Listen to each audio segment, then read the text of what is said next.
Hello everyone, कैसे हैं आप सब। Welcome back to my YouTube channel. मेरा नाम है रुचि तिवारी। मैं एक हाउसवाइफ, एक एस्पिरेंट और साथ में एक स्टूडेंट भी हूँ। मैं टीचिंग से रिलेटेड जितने भी एग्जाम है उन सबका मैं प्रिपरेशन कर रही हूँ। तो आप सब भी मेरे साथ प्रिपरेशन करिए। मैं डेली का टारगेट प्रोवाइड कर रही हूँ, सुपर टेट और बीपीएससी का। जो कॉमन सब्जेक्ट है अभी मैं फिलहाल उसका प्रोवाइड कर रही हूँ। फिर उसके बाद जहाँ पे सब्जेक्ट थोड़ा डिफरेंट हो जाएंगे वहाँ पे मैं अलग अलग वीडियो बनाऊंगी। अभी फिलहाल मैं सुपर टेट और बीपीएससी का मैं साथ में टारगेट प्रोवाइड कर रही हूँ, जिसका मेरा आज डेट 13 है, 13वां दिन है आज डेली सुपर टेट टारगेट का। तो मैंने जो आज सब्जेक्ट लिया है वो है मेरा subject Hindi, science, maths, current affair और ईवीएस का। मैं पर्टिकुलर एक सब्जेक्ट लेके नहीं चल रही हूँ, मैं तीन चार सब्जेक्ट को साथ में लेके चल रही हूँ ताकि तीन चार सब्जेक्ट हमारे साथ में प्रिपरेशन होते रहे। छोटे छोटे टॉपिक्स हैं उनका साथ में प्रिपरेशन होता रहे, मॉक टेस्ट देते रहे, अपना नोटबुक बनाते रहे, जो भी आपको इम्पोर्टेंट लगे साथ में प्रिपरेशन करते रहे तो ज्यादा आसानी होगा। क्योंकि टाइम बहुत कम है, कब क्या हो जाए पता नहीं, सरकार की क्या मंशा है। तो हम अपनी प्रिपरेशन साथ में करते रहे कि अगर सुपर टेट नहीं आ रहा है तो कम से कम हम बीपीएससी और केवीएस के लिए तो तैयार हो जाए। तो इसके लिए हम अपनी प्रिपरेशन साथ में कंटिन्यू करेंगे। तो आज का मेरा जो टारगेट है वो है हिंदी मैंने लिया है वाच्य, और इंग्लिश में इसको वॉइस बोलते हैं।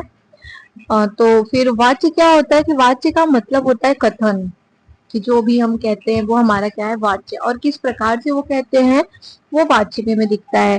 जैसे वाच्य में हम कर्ता भाव से, कर्म भाव, कर्ता से, कर्म से, भाव से, मतलब जिसमें जिसकी प्रधानता होती है उस प्रकार का वो वाच्य हो जाता है।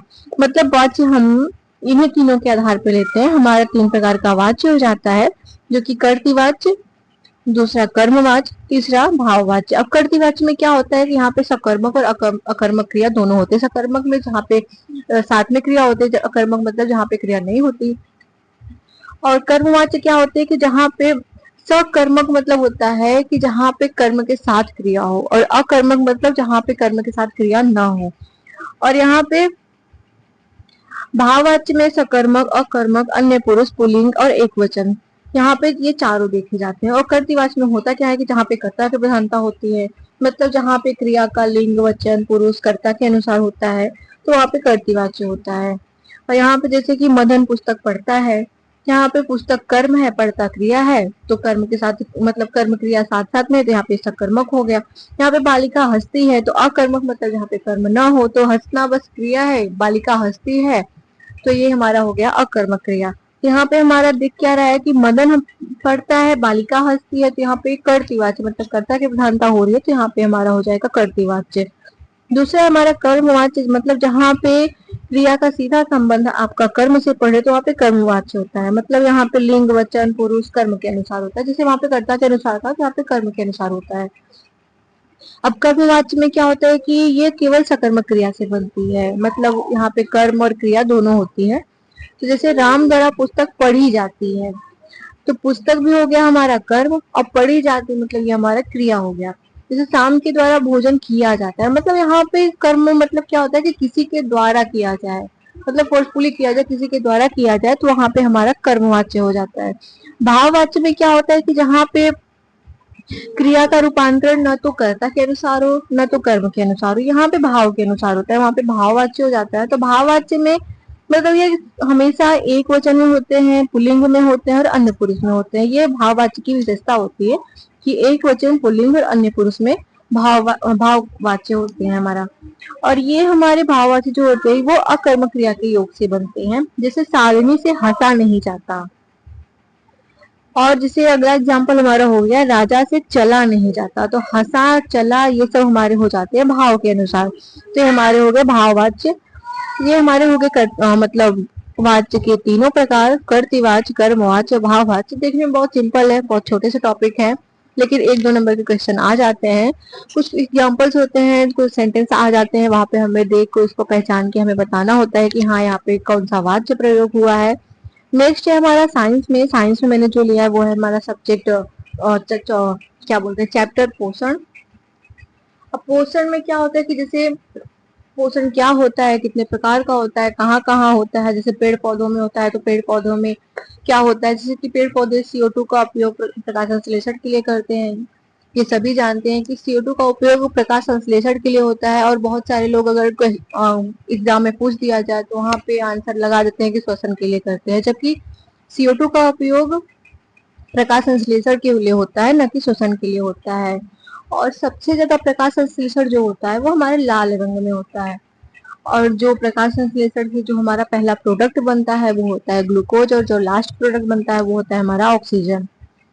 और पत्तियों का रंग क्यों हरा होता है, क्वेश्चन काफी बार पूछा गया है, तो वो है क्लोरोफिल के कारण। और ये भी पूछा गया है कि क्लोरोफिल में कौन सी धातु पाई जाती है, तो वो होती है हमारी मैग्नीशियम धातु। फिर होता है कि मतलब किसकी उपस्थिति के कारण प्रकाश संश्लेषण की क्रिया नहीं होगी, तो वो भी हमारा है आंसर क्लोरोफिल। अब जैसे प्रकाश संश्लेषण जो होता है, प्रकाश संश्लेषण में पौधे में प्रकाश संश्लेषण और शोषण का जो अनुपात होता है वो 10 के अनुपात 1 होता है। मतलब 10 भाग अगर आपका प्रकाश संश्लेषण होता है तो उसमें 1 भाग सिर्फ ही उसका शोषण होगा।